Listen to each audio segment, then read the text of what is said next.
Hello YouTube, it's your boy B3 back another kicking vlog video.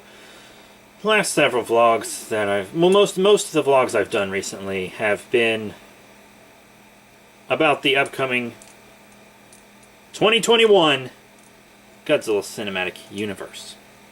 Now, I plan to do another vlog on the Cinematic Universe later, but today I want to talk about a fun kaiju that we've only really seen once in film, Battra. I love Battra. A cool anti-hero Mothra? Hell yeah, sign me up. Battra's got a dope design in both its forms. It's got cool powers. Everything about Battra is just badass, right? Battra's badass. I think Battra could work in a movie again easily, but today we're going to talk about, does Battra make sense? Well, just to start off, kaiju in general do not make sense. They would never be able to take in enough calories to survive. Their organs would be so heavy they would crush each other. They would overheat, etc., etc. Kaiju cannot exist. They cannot exist. Not the way physics and anatomy and etc. work in our dimension. No, thank you. Wouldn't want them to exist anyways. But does Battra make sense in the context of Godzilla? Yeah. And the reason I'm making this video is because I hear a lot of fans bitch about Battra. I've just heard it a lot recently. And the thing that I hear them saying is, oh, Battra's form change doesn't make sense. The larva is much bigger than the flying one. Duh. Then the Iago, why does it get smaller? That doesn't make sense. That makes complete and total sense.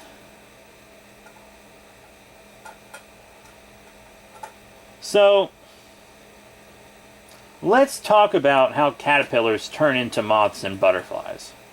In the real world, they cocoon themselves up and they basically digest themselves. The cocoon turns them into paste, into straight up enzymes and shit.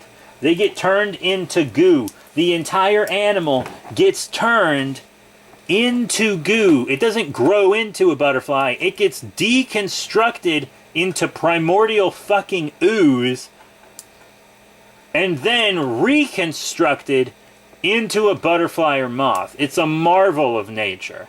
It's incredible. Look up how they change. And I know Battra doesn't change with a cocoon. Mothra does, which is why I'm telling you this, but Battra doesn't. So if Battra cocooned like Mothra does, it would make total sense. Here's another thing. Battra turns into pure energy before it transforms.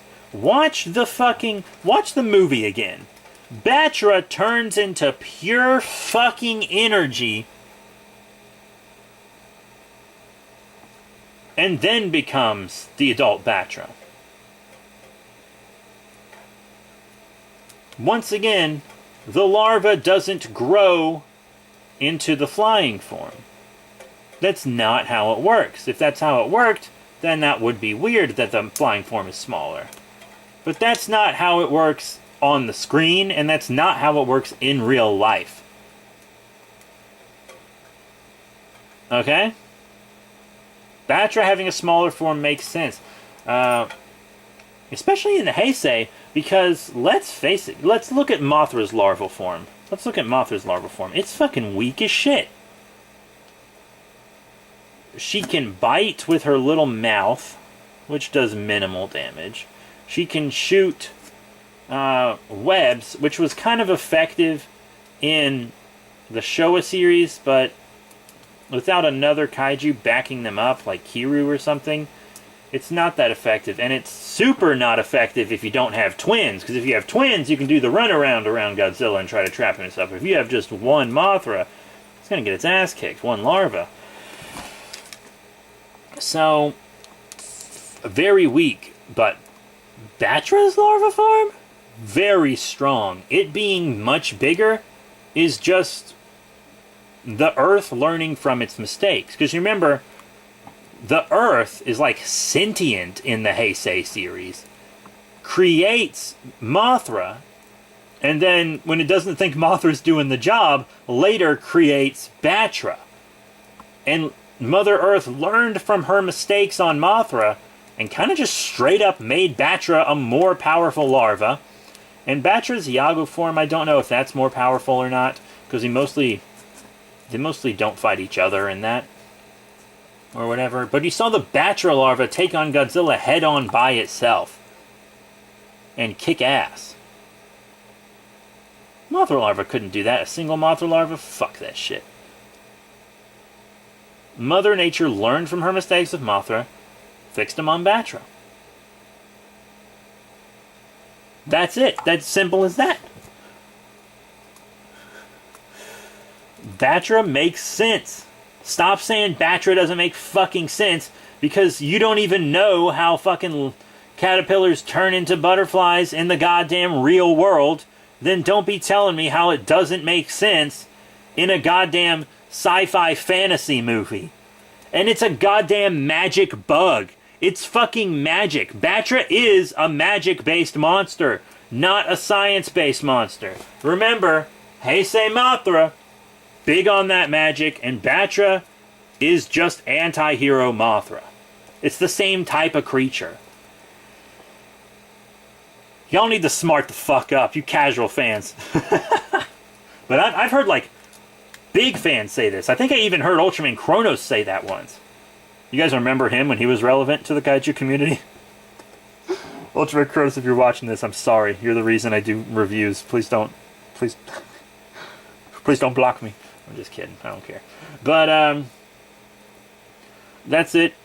Battra makes sense. Thank you all very much for your support. Let me know your thoughts on all this Battra stuff in the comments section below. Thank you all very much for your support. Remember to rate, comment, and subscribe. Check out all the cool links in the description below. Facebook, Twitter, etc. Hit that notification bell for more vlogs. We'll be vlogging about Atragon soon. And how it relates to the new Godzilla Cinematic Universe. I love you all so much. You're like a father to me, YouTube. And all my subscribers are my children! But yeah, support us on Patreon so we can bring you more content, better, faster, stronger. There's so much we can do, everyone. There's so much we can do. So that's it. Thank you all once again for your support. See your asses later.